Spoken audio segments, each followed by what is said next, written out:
wa sahbihi wa mawalah wa nifitina azani Allah wa iyyakum. Alhamdulillah, puja dan puji syukur kita aturkan kepada Allah Subhanahu wa taala atas limpahan nikmat yang kita terima, wabil khusus nikmat iman yang harus kita jaga, apalagi di bulan Desember ini. Kalau kita nggak hati-hati, iman kita, akidah kita bisa berantakan.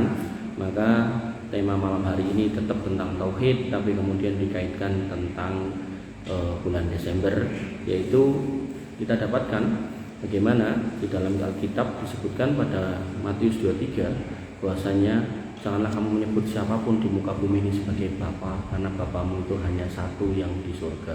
Ini menunjukkan bahwasanya ketuhanan mereka sebenarnya berdasarkan ketauhidan. Kemudian dalam Lukas 23 juga disebutkan bahwasanya Yesus berseru dengan suara nyaring, ya Bapa, ke dalam tanganmu kuserahkan nyawaku, dan sesudah berkata demikian ia menyerahkan nyawanya. Ini menunjukkan bahwasanya Isa Al-Masih dalam hal ini itu mati menyerahkan nyawanya kepada Tuhan. Ini menunjukkan dia bukan Tuhan. Kemudian pada Yohanes 14 dikatakan, barang siapa tidak mengasihi aku, maka ia tidak menuruti firmanku, dan firman yang kamu dengar itu bukanlah dariku, melainkan dari Bapa yang mengutus aku. Sudah ada bahasa mengutus. Artinya yang namanya Isa Al-Masih itu diutus, bukan kemudian Tuhan, tapi seorang utusan. Ketika dibahasakan utus, maka itu disebut rasul. Kemudian yang dibawa namanya risalah. Rasul itu artinya utusan. Jadi ini kalau bahasanya diterjemahkan mengutus, itu kalau diterjemahkan ke bahasa Arab itu artinya rasul. Jadi sebenarnya klop kalau itu bukan Tuhan. Kemudian pada Yohanes 17 dikatakan, inilah hidup yang kekal, yaitu bahwa mereka mengenal aku, satu-satunya Allah yang benar, dan mengenal Yesus itu yang telah engkau utus. Nah, utus itu juga bahasa rasul juga itu. Ini menunjukkan bahwasanya dalam Alkitab kita temukan ayat-ayat tauhid, dan ini sinkron dengan firman Allah Subhanahu wa taala sebagaimana yang kita sering dengar atau pernah dengar. Allah berfirman pada Quran surat Al-Baqarah, innama ilahukum ilahu wahid la ilaha illahu ar-rahmanur rahim. Sesungguhnya Tuhanmu, Rabbmu adalah Rabb yang Maha Esa, tidak ada ilah selain Dia. Dia yang Maha Pengasih lagi Maha Penyayang.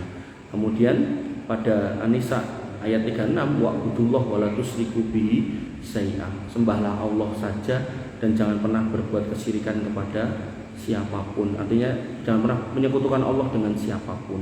Kemudian pada Al-Baqarah 255, panjenengan mungkin sudah hafal, Allahu la ilaha illahu. Allah adalah ilah yang tidak ada ilah selain Dia yang berhak disembah, Al-Hayyul Qayyum, yang maha hidup dan maha sendiri dalam mengurus makhluknya, enggak butuh orang. Bahkan Allah mengatakan karena ini juga diurus sendiri. Nek umumnya jenengan nek KBKP dilakoni dhewe biasanya apa Mas? Kesel, nek bar kesel terus ngantuk sih gitu kan. Bar ngantuk lagi turu. Nah, Allah mengatakan lah ta'khudhuhu sinatu wala naum, senajan kabeh tak urusi dhewe, aku orang ngantuk saya meneh turu. Ini menunjukkan kondisi yang berbeda, beda kelas. Satunya kelas manusia, satunya kelas Tuhan. Satunya makhluk, satunya Rob. Satunya sifatnya sifat makhlukiyah, satunya ar-rububiyah. Jadi udah nggak bisa ditempukkan, nggak bisa digabungkan, nggak ketemu. Jangankan kok dua entitas ini banyu kalih minyak lho jenengan ra iso nyampur. Kejaba jenengan kei napa? Kei napa? Ben banyu karo minyak iso nyampur kaya apa, Mas? Lho kok ora ngerti iki kita iki? Banyu kayak kalih minyak nih lho. Gen nyampur dadi siji jenengan tambahin apa dadakan? Panganan. Kok tambahin panganan? Sabun. Sabun. Banyu karo minyak kan dadi ngampul to dhuwure to. Dengan jenengan kayak sabun kan nyampur. Ya ora?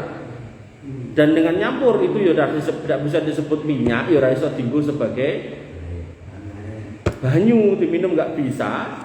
Nggih napa istilahnya nggih masak enggak bisa. Artinya makhluk yang dua-duanya makhluk aja enggak bisa dicampur, apalagi satunya Tuhan, satunya makhluk. Enggak mungkin bisa sama gitu, enggak kelas gitu, enggak kelas gitu. Dan kemudian dikatakan lagi bahwasanya pada Quran surat Al-Anbiya ayat 25, wa ma arsalnaka min qablika min rasulin illa nuha ilaihi annahu la ilaha illa ana fa'budun. Dan kami tidak mengutus seorang rasul pun kecuali menggunakan atau menyampaikan dakwah yang isinya adalah tidak ada ilah selain aku, maka sembahlah aku. Nah, ayat ini nyata-nyata Allah menyatakan enggak ada ilah selain aku dan sembahlah aku. Ini kok deklarasi Allah bahwasanya yang namanya Tuhan Rob itu aku. Dan karena aku Tuhan satu-satunya, sembahlah aku. Sehingga ayat ini nek dicari yang semodel dengan bahasa ngoten niku, plek ngoten niku. Yang intinya kalau Isa mengatakan aku Tuhan dan sembahlah aku, enggak akan pernah ada. Jadi nek punya sederek, punya teman, punya apapun yang non muslim, coba ditanyakan satu ayat yang menyatakan Isa mendeklarasikan sebagai Tuhan, aku Tuhan sembahan aku. Enggak akan ada. Yang ada dia akan membahasakan Allah yang di sana, apa yang di surga dan seterusnya. Gak pernah ada satu pernyataan single yang menyatakan kalau aku Tuhan sembahlah aku. Makanya kita pantas kalau kemudian sehari 17 kali bahkan kita tambahkan dengan sholat-sholat sunnah itu kita nyatakan alhamdulillahirabbil alamin. Kita syukuri kita itu ada di pilihan yang benar. Senajan randedit ramopo gitu kan. Senajan gampangane duwene pit motor ala kadarnya atau mungkin pit ontel sosok napa rantene coplok gitu kan, tenang aja gak apa-apa. Nah, Bapak Ibu yang dirahmati oleh Allah Subhanahu wa taala. Dan Allah menegaskan itu semua dalam firman-Nya Quran surat Maryam, wa qalu takhadar rahmanu walada. Mereka mengatakan bahwasanya Allah Ar-Rahman itu punya anak. Laqad ji'ta say'an iddah, sungguh yang telah dikatakan itu perkataan yang sangat mungkar. Jadi Allah enggak mau ada orang yang ngomong kayak begitu sakjanya. Tapi karena Allah sudah mensifati diri sebagai Ar-Rahman, sifat Ar-Rahman itu berarti Allah itu memberikan rasa kasih sayangnya ke muka bumi ini pada masa ini, walaupun cuma 1% dari 100%, artinya 99% itu disimpan di akhirat sebagai sifat Allah Ar-Rahim yang nanti akan panjenengan terima orang-orang yang beriman.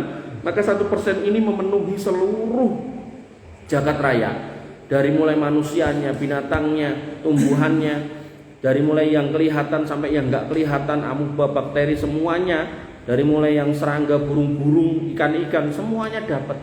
Bahkan orang kafir pun di dunia ini bebas mau ngapain aja. Makanya sifat Ar-Rahman itu menghalangi Allah untuk membumi hanguskan apa yang ada di muka bumi. Padahal dengan ucapan itu Allah mengatakan takadus samawati yatafattarna minhu. Hampir-hampir garo-garo kowe ngomong ngono kuwi nek Allah itu punya anak, langit ke lho pecah.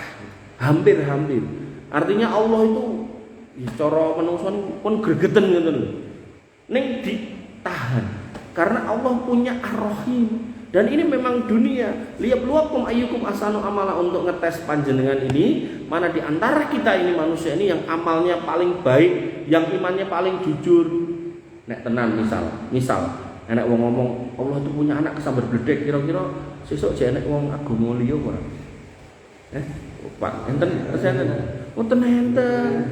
Kira-kira nek misal bar salat ngerti-ngerti piye-piye sing bar salat ngadeg ning dalan ngono terus tiba mas batangan ning ngarepe 5 kilo, kira-kira sesuk enak wong ra salat ora?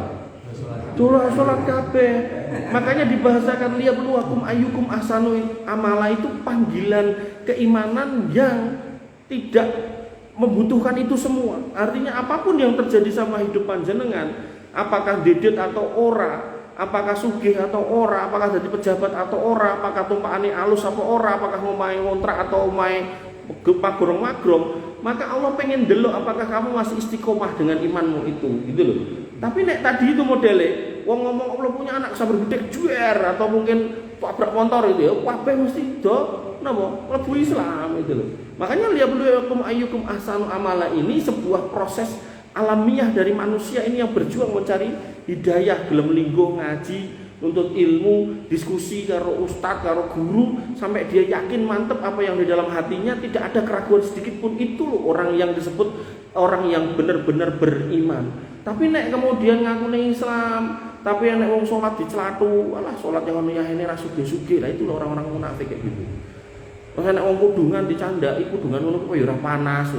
Enak yo ngene iki sis gundil. Nah, itu juga orang-orang yang mencela-mencela syariat. Artinya ketika kita belum sampai pada kondisi di mana kita itu menjalankan syariat, paling tidak jangan sampai kita mencela syariat. Dah itu aja.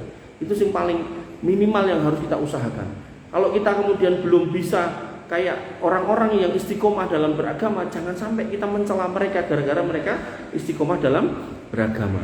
Nah, Allah mengatakan takadus samawati yatafattarna minhu, hampir-hampir langit itu pecah. Buatan sakul ardu, dan yang namanya bumi itu terbelah, berarti gempa karu-karuan, artinya nganti meletek ombo gitu loh. Kemudian watahirul jibaru hatta, yang namanya gunung itu mabur diblek-bluk gitu. Ini menunjukkan Allah itu sajane wanyel gitu. Wanyel karena sampai dikatakan tadi lakot citum sayan iddah. Sing mbok omongke itu perkataan yang luar biasa mungkar. Tapi apa yang disebutkan oleh Allah Subhanahu wa taala, anta aulir rahmani walada, diulangi lagi bahwasanya semua itu karena ucapanmu yang menyatakan Allah itu punya anak, wa ma yambaghi lirrahmani ayyattakhidha walada, dan padahal tidak pantas kalau Allah itu punya anak. Bapak Ibu yang dirahmati oleh Allah Subhanahu wa taala. Lalu mungkin ada pertanyaan, mosok ngomong tok iso marake rusak akidah. Nah, jenengan harus ingat bagaimana jenengan mendapatkan istri jenengan itu juga dari omongan. Saya terima nikahnya kan ngoten. Napa enten sing ora gelem mesti saksine gak sah ngono. Gak ada, Pak. Terus kemudian orang non muslim masuk Islam niku juga dengan omongan syahadat asyhadu alla ilaha illallah. Terus jenengan hari ini punya rumah atau punya tanah, entah dikasih entah beli dari orang sebelumnya, itu juga lewat omongan. Nek itu dikasih yo kita kayak nggo koele misal ngoten. Atau nek itu dituku, ya saya beli, ya saya serahkan, mana duitnya kan gitu, ada transaksional, itu juga lewat omongan. Mboten enten neng-nengan ngerti-ngerti pindah dhewe ra enek dentane. Jenengan meneng ae ngerti-ngerti anak wong dikek dene PN ora mungkin, mesti enek omongan nembung gitu. Kemudian ngelamar, kemudian akad nikah, semua omongan. Makanya omongan dalam Islam itu dalam rangkaian iman. Jadi yang namanya iman itu apa yang tertanam dalam hati, diucapkan dengan lisan, dibuktikan dengan perbuatan. Jadi kalau orang kemudian meyakini Islam itu benar, ngomong syahadatnya gak sholat, itu ya dipertanyakan imannya. Sampai kemudian ulama-ulama selevel Syekh bin Bas, selevel Syekh Utsaimin rahimahumullah, itu kemudian mereka mempertanyakan. Ketika ada orang yang bertanya, ya Syekh, ini ada si fulan yang gak pernah sholat seumur hidup kemudian mati, apakah dia masih dalam kondisi muslim? Maka beliau mempertanyakan, apa yo tenan Islame? Nek wong tenan ngaku Islam tenan, imane enek sak cilik-cilike imane, sak kecil-kecil iman, mosok yo ora salat blas gitu loh. Mau paling ora yo oglangan sithik gitu kan, itu masih menunjukkan iman. Nek wis blas gitu kan bener-bener imane mbuh kemana gitu. Nah, maka kembali ke sini, omongan ini penting dan omongan ini juga menjadi bahaya ketika salah ngomong, sehingga Allah mengatakan laqad kafara alladziina qalu innallaha salisun salasah. Sungguh telah kafir orang yang mengatakan Allah itu satu dari tiga. Itu yang disebut nama Trinitas. Sehingga kalau kita kemudian mengatakan selamat hari rayamu yo gitu kan, maka itu seolah-olah kita membenarkan keyakinan itu. Makanya kalau ada kemudian Gus atau kemudian ustadz tertentu yang kemudian ceramah di gereja kemudian mengatakan bahwasanya gak apa-apa ngomong ngono, aku gak bakalan jadi pindah agama, aku tetap ngene gitu kan. Maka itu prasangka dia. Bisa jadi kemudian di mata Allah Subhanahu wa taala syahadatnya sudah rusak. Makanya pentingnya jangan paham apa definisi iman. Al-imanu, iman itu bahwasanya iman itu adalah rangkaian dari keyakinan, al-i'tiqad, kemudian al-qaul, kemudian wa amalun bil jawari, ucapan dan kemudian amal dengan perbuatan. Jadi iman itu menyeluruh, dan al-imanu yazidu wa yanqus, bisa naik dan turun. Naiknya karena ketaatan bitta'ah, wa yanqusu bil maksiyah, naiknya dengan ketaatan. Makanya kalau panjenengan pengen jaga iman terus-menerus, perlu taat terus. Iman paling ora ya sholat terus gitu kan. Kaya poso-poso terus. Ternyata kajiannya seminggu pisan misal gitu, istiqomah niku, ternyata loro ya loro istiqomah niku.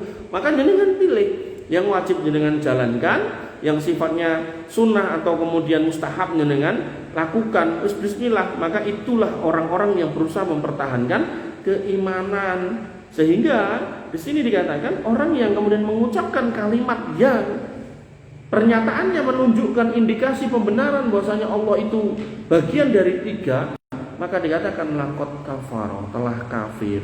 Dan Allah membantah itu di akhir ayat dengan mengatakan wa ma min ilahin illa ilahu wahid. Padahal enggak ada ilah yang layak disembah kecuali Allah yang esa. Maka inilah akidah kita. Bapak Ibu yang dirahmati Bapak yang dirahmati oleh Allah Subhanahu wa taala. Terus pertanyaannya, lah yang disalib siapa? Nah, maka di situ ada tiga pendapat. Yang pertama yang disalib adalah Nabi Isa itu sendiri. Nah, Dan orang yang disalib itu adalah Nabi Isa dan disalib dalam kondisi kafir karena tuduhan menyebarkan kesesatan. Ini merupakan anggapan orang Yahudi. Jadi orang Yahudi itu sampai hari ini meyakini Isa itu adalah orang yang mendakwahkan diri sebagai nabi tapi bukan nabi. Jadi kayak dianggap nabi palsu sama orang Yahudi. Makanya orang Yahudi sampai hari ini nggak pernah ada atau hampir-hampir nggak ada. Kalaupun ada itu prosentasenya kecil banget mereka yang beragama Kristen. Hampir nggak ada. Bahkan jenengan mungkin pernah lihat video viral di Instagram itu ada orang-orang Kristen yang bawa salib, papasan karo Yahudi malah didoni gitu kan. Itu menunjukkan kultur zaman dulu ketika Isa Al-Masih itu benar-benar diceritakan dalam sejarahnya, walaupun itu sudah diganti orang yang lain. Itu gendong salib itu menuju bukit untuk ditancapkan, untuk disalib. Itu orang Yahudi ngidoni gitu kan. Maka orang sekarangnya juga mengulangi sejarah itu. Dan sampai hari ini orang Yahudi hampir-hampir nggak ada. Kalaupun ada tuh sedikit banget yang beragama Nasrani. Nah, maka itu keyakinan yang pertama. Itu orang Yahudi meyakini yang disalib itu Isa, dia adalah nabi palsu, sesat gitu. Kemudian yang kedua, yang disalib adalah Isa, disalib dalam rangka menebus dosa. Ini keyakinan orang Nasoro hari ini. Nah, kemudian yang ketiga, orang Islam meyakini kalau yang disalib bukan Isa, tapi salah satu muridnya yang diserupakan dengan Isa. Sementara Isa diangkat oleh Allah ke langit dan inilah akidah kita. Nah, kita lihat itu tadi diambil dari tafsir Ibnu Katsir ya. Nah, kita lihat firman Allah Subhanahu wa taala. Allah Subhanahu wa taala menjelaskan tentang keyakinan orang Yahudi dan orang Nasrani. Allah Subhanahu wa taala mengatakan wa qaulihim, dan perkataan orang-orang Yahudi tentang Isa. Qul inna qatalnal masiha Isa bin Maryam Rasulullah. Kami telah membunuh Al-Masih putra Maryam, Rasulnya Allah. Jadi mereka mengerti kalau dia itu Rasul Allah karena klaimnya Isa juga demikian. Nah, tapi tak bunuh loh gitu. Karena memang kebiasaan orang-orang Yahudi itu membunuh Rasul yang tidak disenangi. Jadi mereka itu menunggu Rasul yang datang, utusan yang datang, Mesias yang datang itu kayak Musa, perkasa, memimpin manusia, menyatukan suku mereka yang 12 menjadi satu dan kemudian melawan tirani. Nah, ceritanya gitu. Yang diinten itu kayak gitu. Tiba-tiba datanglah Isa yang orang pinter gelut tapi pinter ngobati, pinter bertutur kata, bahkan iso nguripke wong mati. Nah, itu dianggap penyihir. Padahal Isa sudah mengatakan aku itu nabi. Dia dianggap sesat sehingga kemudian disampaikan kepada Raja Romawi. Nah, ini adalah nabi palsu. Akhirnya ditangkap, kemudian disalib. Singkat cerita ngoten itu. Nah, kemudian Allah menyatakan mengingkari keyakinan orang Yahudi itu, wa ma qataluhu wa ma salabuhu walakin subbihalahum. Mereka tidak pernah membunuh yang namanya Isa dan mereka juga tidak pernah menyalibnya, tapi kami serupakan untuk mereka. Wa innal ladzina ikhtalafu fihi la fi syakkin minhu ma lahum bihi min ilmin illa batigha adonni wa ma qataluhu yaqina. Dan bahwasanya orang-orang yang berselisih tentang urusan ini, siapa yang disalib gitu kan, itu benar-benar berada dalam keraguan tentang masalah itu. Wa ma hum bihi min ilmin. Mereka itu enggak punya ilmu yang sak tenan-tenane ilmu. Kebenarannya mereka enggak tahu. Illa ibtighu adoni, kecuali mengikuti prasangka tok. Rumangsane sing bener ngene, ning asline salah. Tentu kita orang Islam ben bener ya, kita kembali kepada Quran. Wa ma qataluhu yaqina, dan mereka benar-benar tidak pernah membunuh Isa itu. Nah, maka siapa yang diserupakan? Disebutkan dalam sebuah riwayat Ibnu Abbas radhiyallahu an berkata tentang tafsir Quran surat An-Nisa ayat 157, lamma aradallahu ayyarfa'a Isa ila sama. Ketika Allah ingin mengangkat Isa ke langit, kharaja ala ashabi, dia keluar menemui sahabat-sahabatnya, wa fil bait isna asyara rajulan minal khawariyin, dan sahabat-sahabat itu dia ada 12 orang yang setia mengikuti, yang itu kita kenal sebagai al-khawariyun. Tsumma qala, kemudian dia berkata kepada para sahabatnya, ayyukum yulqa alaihi syabaha, maka siapakah di antara kalian yang akan diserupakan dengan diriku, fayuktal, tapi nanti dibunuh loh, maka ini, dan kemudian dia akan berada di tempatku, artinya menggantikan posisiku sebagai Isa, wa yakunu ma'i fi darajati, dan nanti di akhirat nanti, di surga nanti akan nemeni aku dengan derajat yang sama. Artinya posisinya itu dekat dengan aku. Dan Nabi sering ngomong kayak gini gitu. Ana wa kafilul yatim hakada. Aku dan orang yang mengurusi anak yatim itu kayak gini, dekat gitu. Dan banyak ayat hadis-hadis yang serupa. Nah, Isa di sini Nek kita kan kon ngopeni wong yatim. Nek Isa ini sapa sing gelem mati diserupake dadi aku, posisine ngenteni aku, engko lagi karo aku. Jadi nek zaman Nabi Isa niku tombok nyawa. Nek zaman Nabi Muhammad ketika kita pengen dekat dengan Nabi Muhammad, ya kalau kita punya bondo lah, bondo yang itu kita gunakan. Nah, faqama syabun min ahdatsihim sinan. Kemudian dari 12 sahabatnya itu yang paling muda berdiri. Faqala, dan dia mengatakan lahwa ijlis. Dia kemudian pengen gitu kan, maka dia berkata, Isa berkata kepada anak ini, ijlis, duduk. Enggak pengen gitu. Ya pengennya sing sepuh-sepuh gitu. Jadi sing nom engko wae gitu. Sing sepuh-sepuh sing umur-umur pengennya diharapkan ngadeg. Ternyata sing ngadeg sing paling nom dhewe. Linggo gitu. Nah, kemudian summa ada alaihim faqama dzalika syab. Kemudian diulangi, sapa sing gelem diserupakan aku, menggantikan tempat dudukku, nanti di akhirat dekat karo aku. Ngadeg melih niku piyai niku, cah cilik niku, cah nom niku. Faqala ijlis, duduk, kamu duduk. Summa ada alaihim faqama syab. Kemudian diulangi lagi yang ketiga, berdiri lagi orang itu, faqala ana, dia mengatakan saya. Kemudian Isa berkata, anta huwa dzaka, ya wis nek kowe wonge. Karena benar-benar yang 11-nya enggak mau berdiri, yang berdiri cuma dia 3 kali, maka ya wis kowe lah gitu. Faulki alaihi syabahu Isa, maka serupa dengan Isa di tempat berdirinya itu, warufi'a Isa min rauzanatin fil bait ila sama, maka Isa diangkat dari jendela rumah itu ke langit. Jadi rumahnya orang-orang dulu itu kotak-kotak itu, kemudian di bagian atas itu enten pintu buat dibuka biar orang-orang itu bisa di atap tendake. Nah, itu ada jendela ini naik ke langit seret gitu. Kemudian wajah at-talabu minal yahud, kemudian datanglah orang-orang Yahudi yang sedang mengincar atau mencari Isa itu tadi. Fa'adhulu asyabata faqatalahu, kemudian mereka menangkap si pemuda yang mirip dengan Isa tadi, kemudian membunuhnya, tsumma shalabuhu, kemudian menyalibnya. Nah, dalam riwayat ini berarti dibunuh mati toh baru disalib. Tapi dalam kisah yang jenengan lihat itu kan memikul salib dalam kondisi hidup, baru kemudian disalib masih hidup, baru kemudian ditusuk sininya baru mati, dan kemudian ditaruh di gua atau apa itu 3 hari gitu kan. Di situ kemudian hidup lagi. Ini kan cerita versi mereka.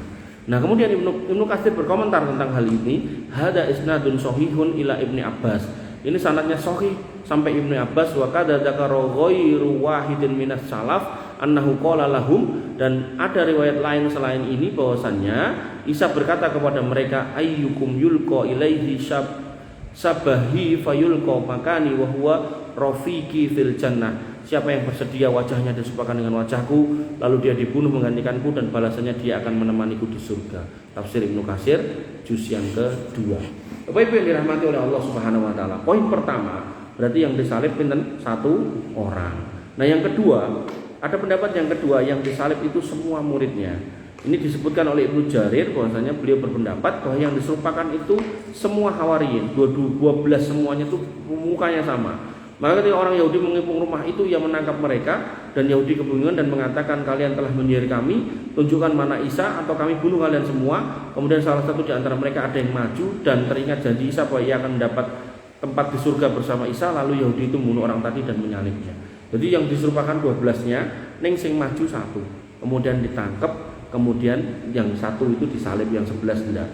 Tapi Ibnu Katsir berkomentar bahwasanya hadis ini gharib, aneh gitu kan. Jadi enggak masuk. Nah, kemudian ada pendapat yang ketiga, kalau yang disalib itu adalah sinten? Yudas. Yudas ini murid yang berkhianat kepada Yesus, Isa. Jadi dia yang kemudian menjelaskan posisi Isa dan para murid-muridnya Hawariyun itu ada di mana.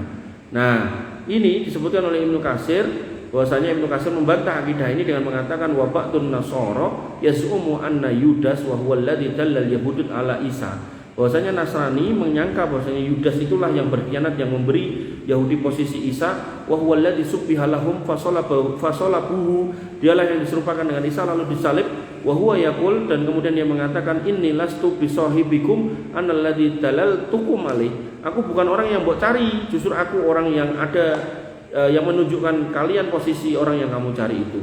Nah, ini dibantah oleh Ibnu Katsir. Ibnu Katsir tidak sepakat dengan pendapat yang ketiga.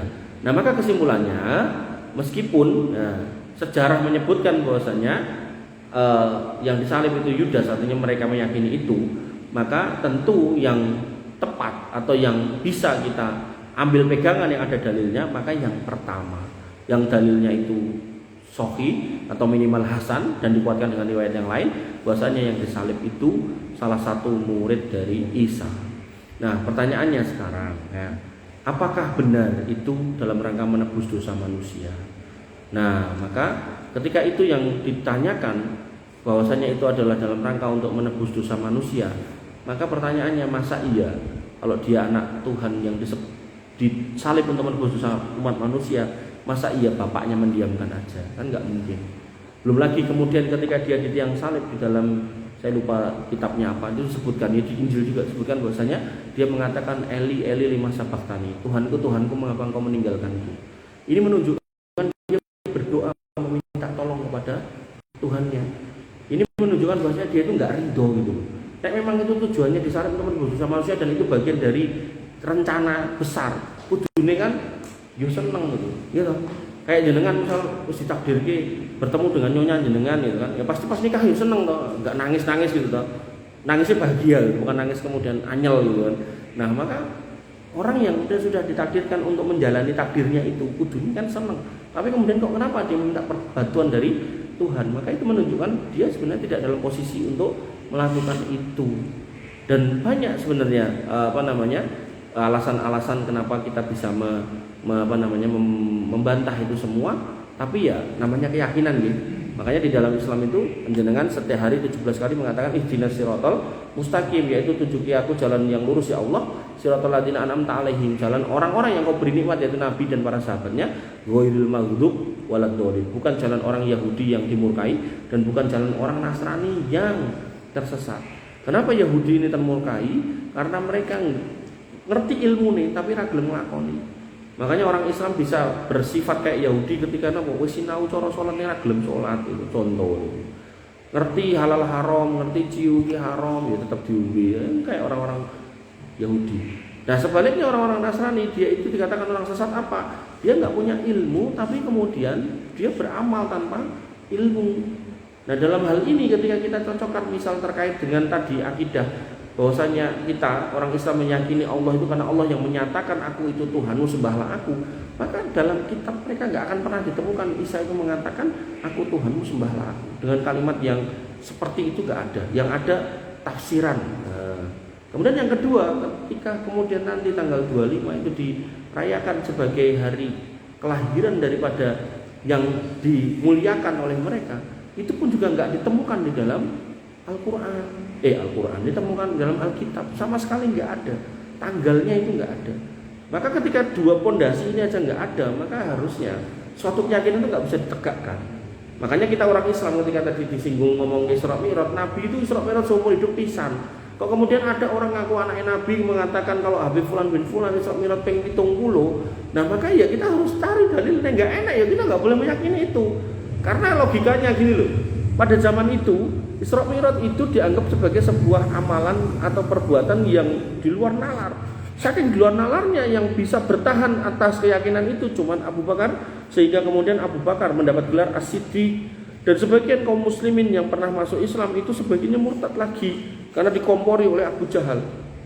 Dan puncak dari benteng akidah umat waktu itu Abu Bakar. Nah, Abu Bakar sampai ingkar juga, selesai sudah.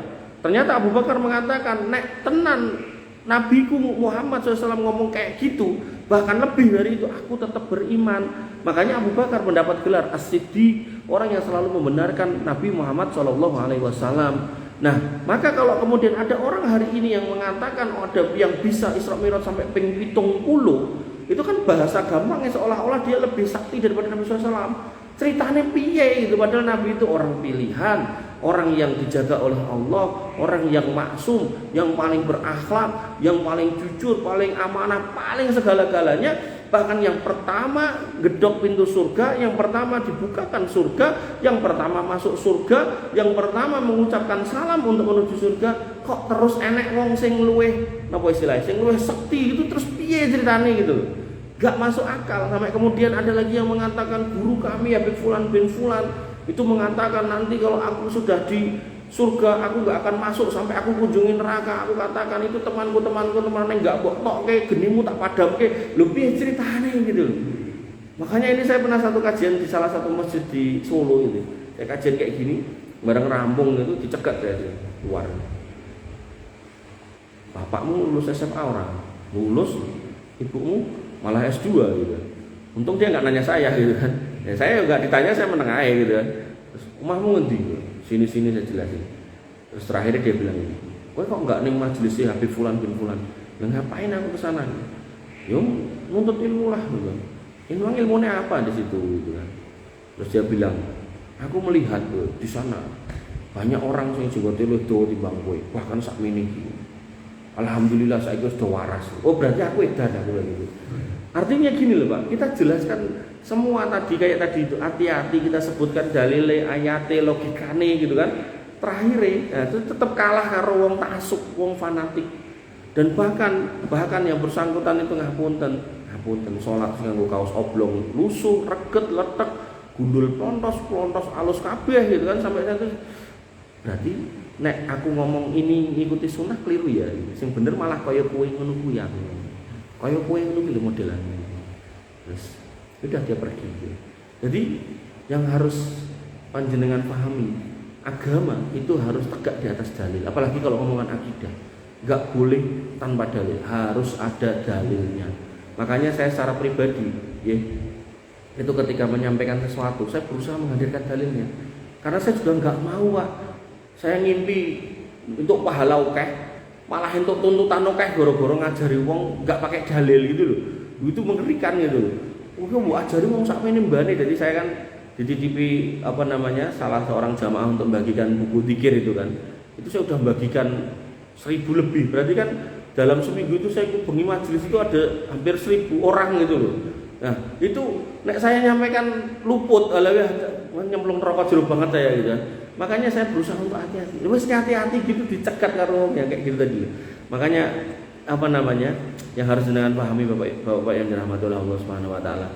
Ini akidah dan ini keyakinan kita bahwasanya Isa Al-Masih itu hanya manusia dan kebetulan juga nabi sebagaimana Rasul, sebagaimana Nabi Muhammad SAW diberi wahyu yang sama dengan mukjizat yang beda. Mukjizatnya beliau tidak punya bapak, kemudian Nabi Muhammad SAW punya bapak, kemudian dia juga dikasih kitab namanya Injil. Adapun Nabi Muhammad dikasih kitab namanya Al-Quran. Maka kita mengimani Quran itu, kita pelajari Quran, dan kita imani Injil itu pernah turun tapi nggak usah kita pelajari. Nah kemudian terkait bulan ini, maka seorang muslim yang paham benar kalau Tuhan kita itu esa, tidak berbilang, tidak punya anak, tidak punya istri, dan bukan anak siapapun, maka tentu harusnya kita kalau ada orang yang mengatakan Allah itu punya anak, kudune kan nesu gitu. Tapi ternyata Allah Subhanahu wa taala melarang itu dan menyatakan melalui Nabi SAW dalam sebuah hadis, man qatala mu'ahadan lam yarah raihatal jannah. Siapa yang kemudian menyakiti orang-orang kafir mu'ahad yang ada di negeri yang damai, maka dia tidak akan mencium bau surga. Artinya gini, ketika ada orang kemudian meyakini, Allah itu esa, ngomong telu kurang ajar misal gitu, bom gerejone tak bom. Nah itu justru kata Nabi nggak akan mencium bau surga. Artinya kita dalam konteks perayaan agama mereka, maka posisi toleransi kita jangan pernah mengganggu mereka. Satu. Kemudian yang kedua, nggak perlu kita masuk ke dalam tempat ibadah mereka untuk melu-melu ibadah dan doa bersama, nggak usah. Nah kita di mana? Yuk kita di tempat kita dan kita biasa-biasa aja, nggak ada apa-apa, biarin aja mereka melakukan apa yang perlu mereka lakukan.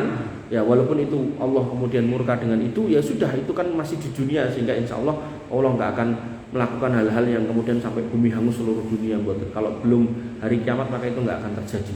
Maka kita jaga akidah kita, jangan sampai terkontaminasi dengan mengucapkan itu, apalagi sampai melu-melu ibadah di situ. Maka ini sebuah kesalahan, dan nanti kalau kita nggak hati-hati bisa menjadi kerugian, apalagi kalau dibawa mati itu akan menjadi sebuah penyesalan. Nah penyesalan yang di akhirat sudah nggak ada gunanya, nggak bisa ditebus apa-apa. Makanya dengan belajar ini saya mencoba untuk menyampaikan bahwasanya walaupun ucapan itu tetap akan berkonsekuensi berat di akhirat. Sebagaimana orang yang tadi non muslim bisa jadi muslim dengan syahadat, begitu pula orang muslim bisa keluar dari Islam dengan membatalkan syahadatnya. Misal dia mengatakan aku masuk agama ini dan itu bisa batal syahadatnya. Maka bapak-bapak yang dirahmati oleh Allah Subhanahu wa taala, ini akidah kita dan kita harus hati-hati. Ada sebuah kisah yang menarik sebagai penutupnya. Ngomong ngantuk. Ngantuk tenanan gitu. Tak ngombe sik neno. Ini berarti anu Mas, minggu ngarep ojo banyu putih, kopi. Ketoke langganan banget nek ngantuk. Ketoke banget nek kerjane rekoso gitu. Nah, ada sebuah kisah. Dulu ada seorang raja Mesir yang kebetulan beragama Nasrani. Nah, kemudian raja itu bernama Kaukis. Jadi tulisannya ngono. Nek bahasa Mesir apa saya nggak tahu. Nah, Nabi SAW mengirim sahabat yang bernama Hatib bin Abi Balta'ah ke raja Mesir untuk mengirim surat. Begitu sampai sana, sang raja bertanya, "Piye kondisi nabimu? Nabimu perang karo musuhe orang?" Kemudian Hatib bin Abi Balta'ah mengatakan, "Iya, dia berperang melawan musuhnya, pasti." Kemudian si raja bertanya lagi, "Menang apa kalah?"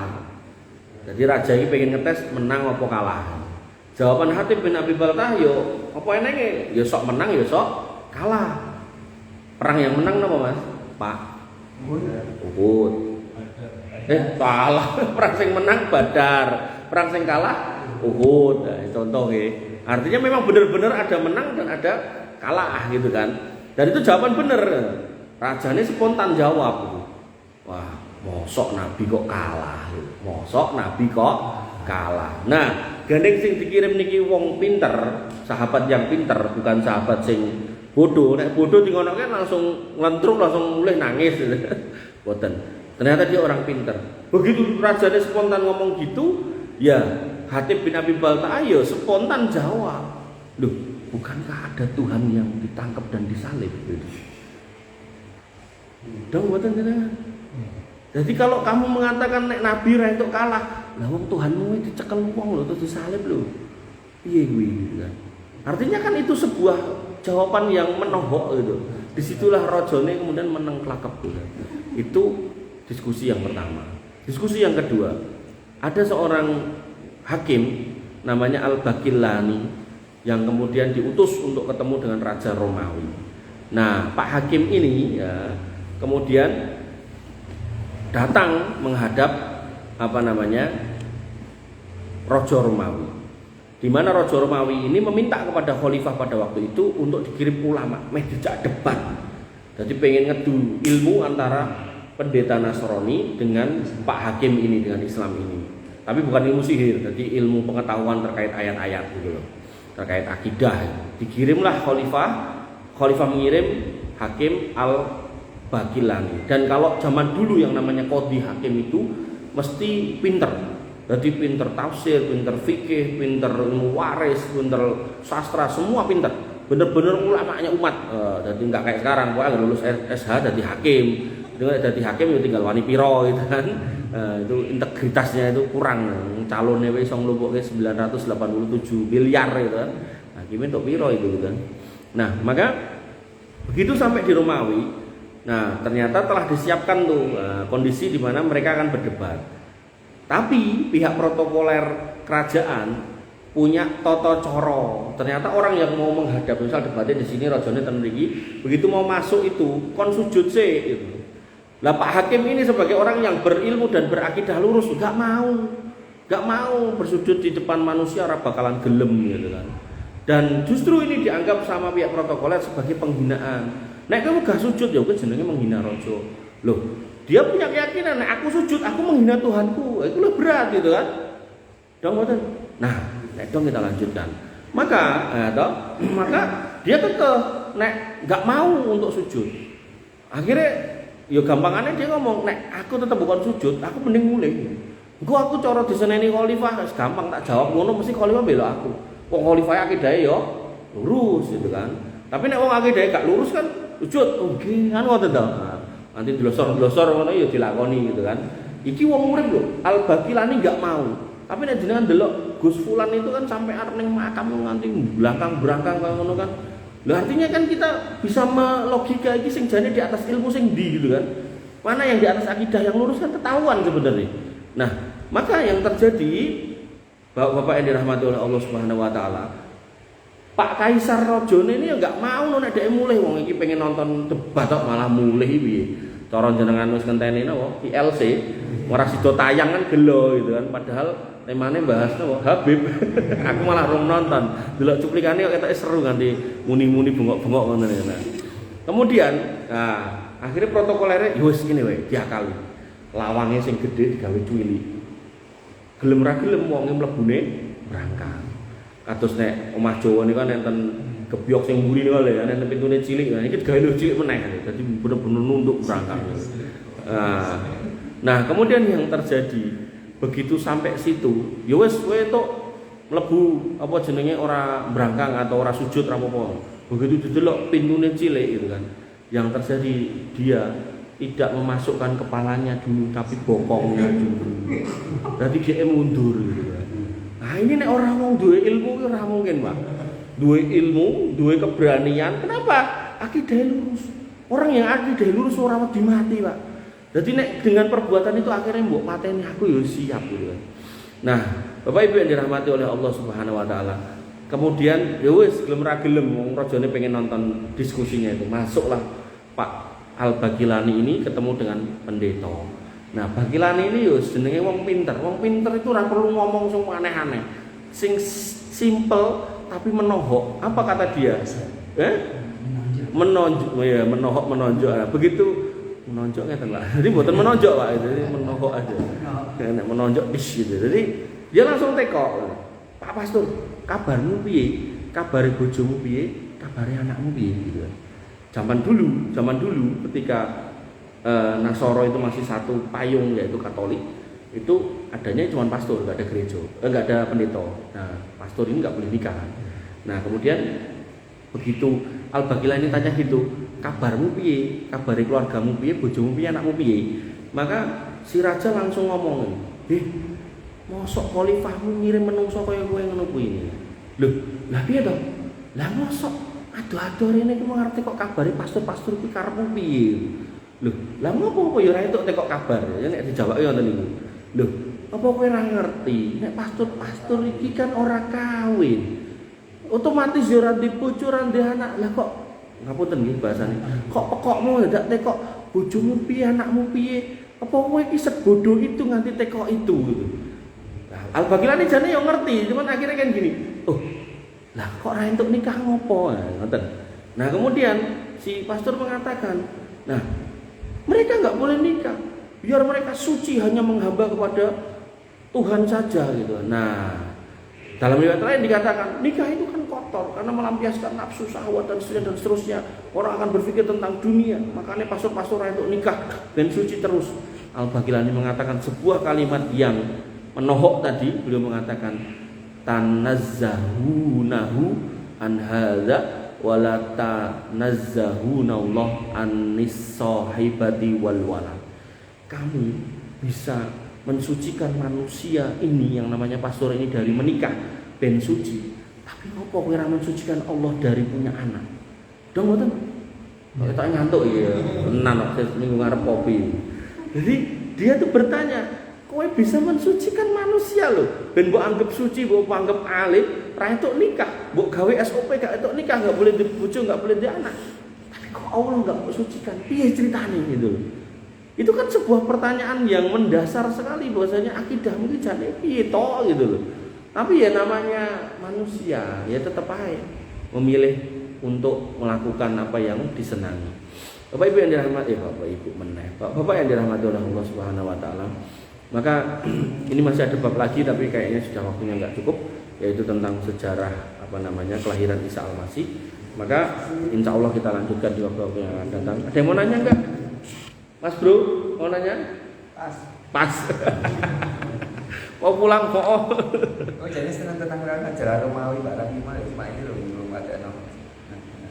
Jalan kok. Ini masih no Romawi yang anak unsur Romawi. Oh. Mesir kan? Iya. Angan no? Buatan enten? Baik, karena nggak ada yang mau bertanya atau nggak ada yang mau ditanyakan, kita tutup dengan doa kafaratul majelis. Subhanakallahumma bihamdika asyhadu an la ilaha illa anta astaghfiruka wa atubu ilaik. Assalamualaikum warahmatullahi wabarakatuh. Waalaikumsalam.